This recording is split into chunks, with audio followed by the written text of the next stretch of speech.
Time well wasted. Welcome to episode 3. The Irish secondary market, where the bargains hide and where the traps are. Hello, and welcome back to Time Well Wasted, the show where two lads talk watches, talk nonsense, and occasionally say something useful. I'm Glen, the responsible one, allegedly. Said who? And I'm Declan, the man who once bought a watch because the seller said it had good vibes. No regrets. Massive regrets. Not a single one. What's the plan for today, Glen? It looks like someone hasn't read the script. The script? Glen, I barely read the time. Exactly why you're perfect for this. I was planning to test a little foreshadowing technique on you. Foreshadowing. Glen, the last time you tried that, you accidentally hinted for 20 minutes that I'd buy another watch. And you did. Kudos to you. Because you dragged me past a shop. That's called immersive storytelling. It's called entrapment. Relax, Declan. Today's foreshadowing is subtle.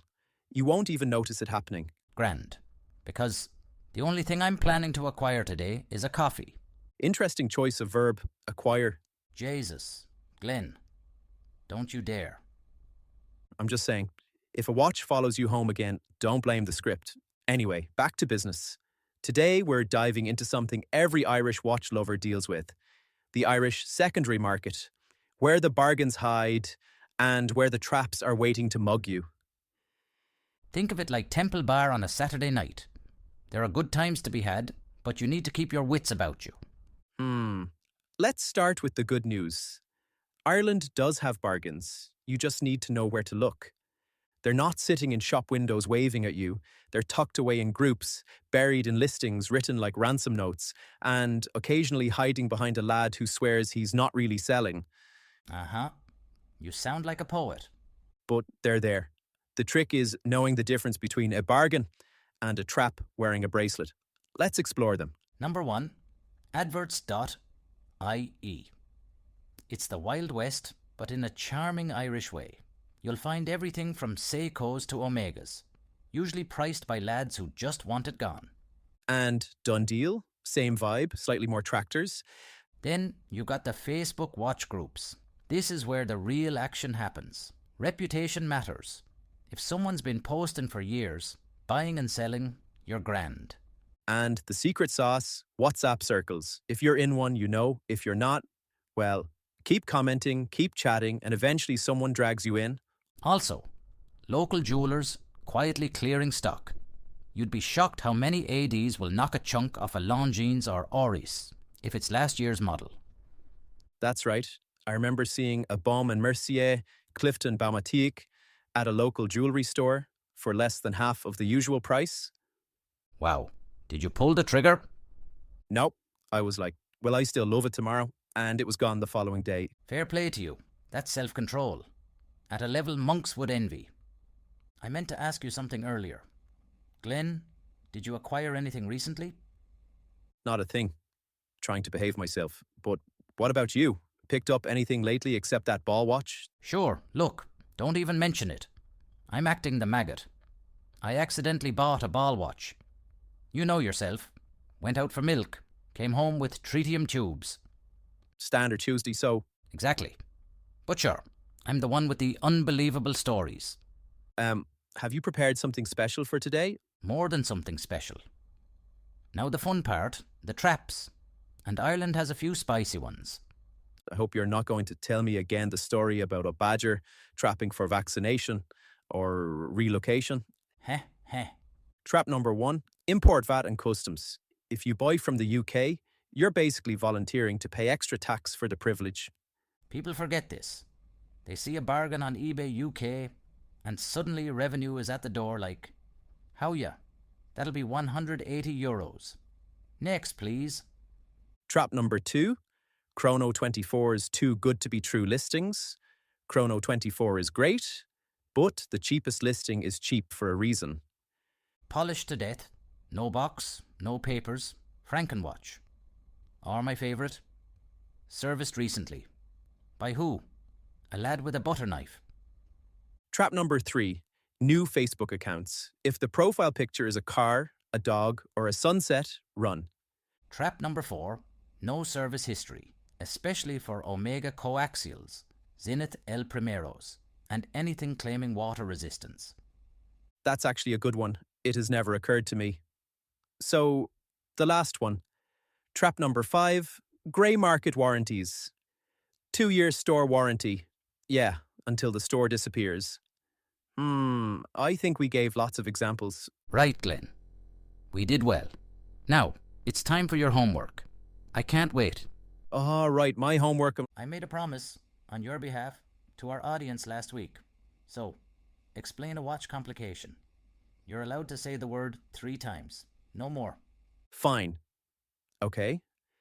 So, I would say that a complication is basically an extra job the watch does, like a date that flips at midnight or a stopwatch that starts and stops. Inside, it's just extra gears and levers working together. More moving parts, more clever engineering, and yes, more to service if it goes sideways. Not bad. And you only use the word twice. That's growth. Speaking of sideways, I once bought a mint condition diver from a lad on adverts. Oh, here we go again. It arrived looking like it had been dragged behind a bus, bezel was chewed, bracelet rattled like cutlery. It was awful. And what did we learn? Ask for better photos? Nah. We learned. Meet in person. Sure. Where's the adventure in that? Where's the thrill? The adventure is not getting robbed. Hey. Right. What's next up? Let me check my notes. Here's your Irish secondary market survival guide. I guess we should list them one by one. 1. Buy local first. 2. Vet the seller. 3. Service history or no deal. 4. Add VAT and customs for anything coming from abroad. 5. Chrono 24 is great, but don't make the mistake I did. Don't marry the cheapest listing. So that's it. The Irish secondary market. Bargains exist, traps exist, and if you're smart, patient, and not Glen, you'll be grand. I'd say rude. I'd say accurate. If you found a bargain, or been burned, drop it in the comments. We're building a community here, and your story might save someone a few £100. Don't be like my sister. Don't overspend on purpose. I hope she's not listening now. I bet she is. Okay. Now it's a good time to share some of our hard-to-believe stories. Dec, you go first. Sure. Glenn bought this battered yoke, an old diver, for €400 off a lad in Galway. 2 days later, when I was at his gaff, a collector from Switzerland rang him, before Glenn even listed it, offering €8,000. Glenn still says the only explanation is that the watch was never meant to be in Ireland in the first place. Pfft, ha. I recall that one very well. It was an impossible flip. Well, it's my turn now. Let me think. That's a good one to share. Last year, Declan bought a fancy minute repeater watch that beeped randomly. He thought it was broken, but the beeps always happened 5 minutes before something unusual. Rain, a phone call, a guard at checkpoint. So I joked it was psychic, but Declan said in a serious tone, "If this thing starts predicting lotto numbers, I'm retiring." I know that people will say that my stories are exaggerated, but in the Irish secondary market, the unbelievable isn't rare. It's just rarely talked about. Exaggerated, please?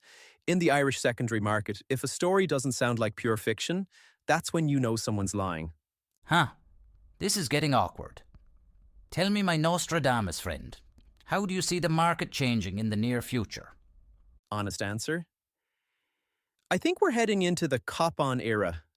Lads finally realising a scratch-to-bits Seiko isn't worth the price of a weekend in Galway. About time.